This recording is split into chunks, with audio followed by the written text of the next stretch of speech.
Hello दोस्तों, मेरा नाम राहुल है। ऐसे ही मजेदार और पारिवारिक एवं रोमांटिक वीडियो को देखने के लिए आप हमारे YouTube चैनल को अवश्य सब्सक्राइब करें।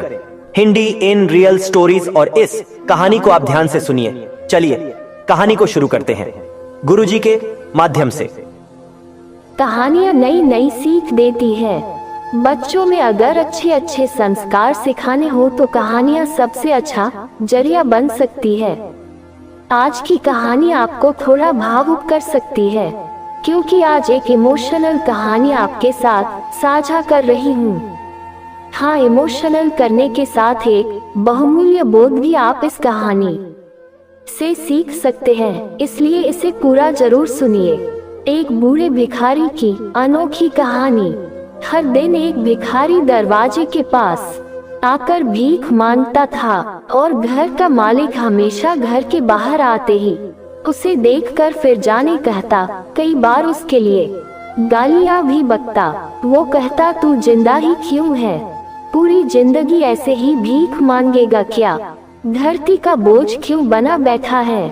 और कभी कभी उस भिखारी को गुस्से में वह धक्का भी मार दिया करता था। इतना कुछ हो जाने के बावजूद अधिकारी के मुंह से सिर्फ यही निकलता कि हे भगवान, तुम्हारे पापों को माफ करे। एक बार सेठ को धंधे में बड़ा नुकसान होने की खबर मिली। सेठ बहुत परेशान था कि तभी उसके दरवाजे पर वही भिखारी आया। गुस्से में अपना आपा खोते हुए सेठ ने उस भिखारी को पत्थर दे मारा। पत्थर लगने के कारण भिखारी का सर फूट गया और उसके सर से खून बहने लगा। फिर भी दर्द से कराहते हुए भिखारी ने इतना ही कहा, भगवान तुम्हारे पाप को माफ करे। भिखारी वहां से चला गया। सेठ सोच में पड़ गए। भिखारी को पत्थर मारा, फिर भी उसने सिर्फ प्रार्थना की।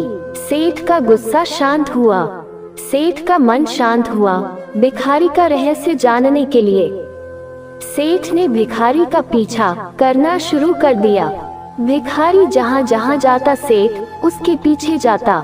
सेठ ने देखा कि कोई उसको खाना देता, कोई उसको मारता, कोई अपमानित करता तो कोई गाली देता।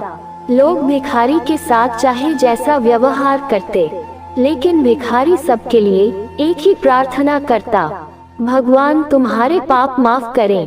अब रात होने को आई थी। भिखारी अपने घर जाने के लिए लौटा। वो अपने घर पहुंच गया, लेकिन सेठ अब भी उसका पीछा कर ही रहा था। एक पुरानी टूटी हुई खटिया पर एक बूढ़ी औरत लेटी हुई थी। काफी कमजोर और बीमार लग रही थी। वह भिखारी की पत्नी थी। अपने पति को वापस आता देख वह खाट से उठ खड़ी हुई। पत्नी ने अपने पति के भीख वाले कटोरे में देखा, उसमें सिर्फ आधी बासी रोटी थी। उसे देखकर वह बोली, आज बस इतना ही मिला, और हाँ, आपके सिर से खून निकल रहा है। ये चोट कैसे लगी? बूढ़ा भिखारी बोला, आज बस इतना ही मिला, किसी ने कुछ दिया ही नहीं। सब ने गालियां दी और एक ने पत्थर भी फेंका, इसीलिए मेरा सर फट गया।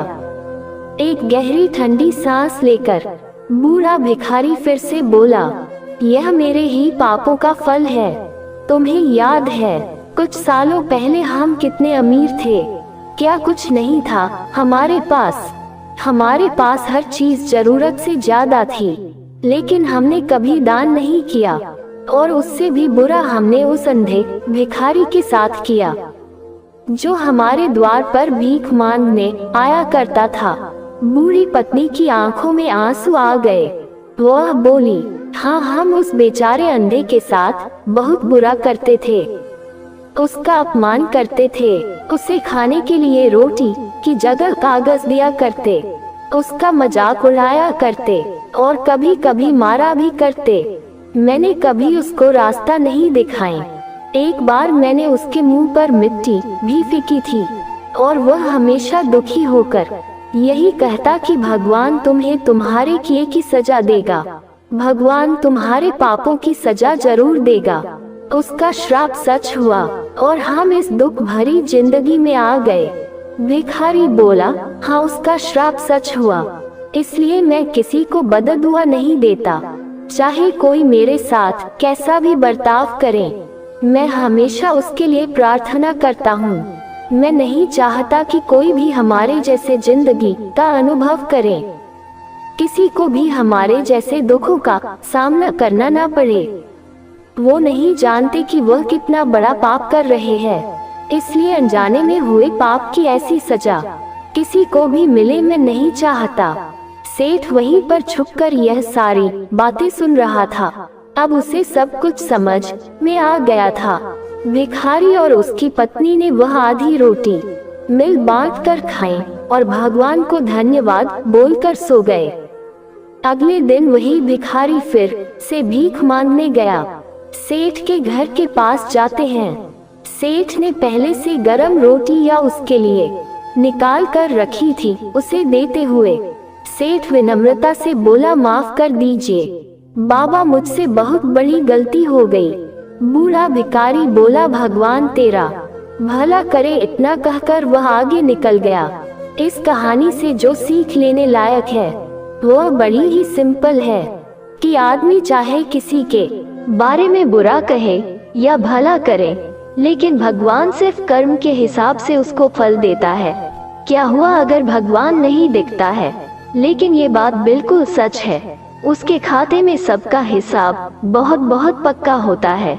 इसलिए जब किसी के लिए कुछ भी करो तो अच्छा ही करो।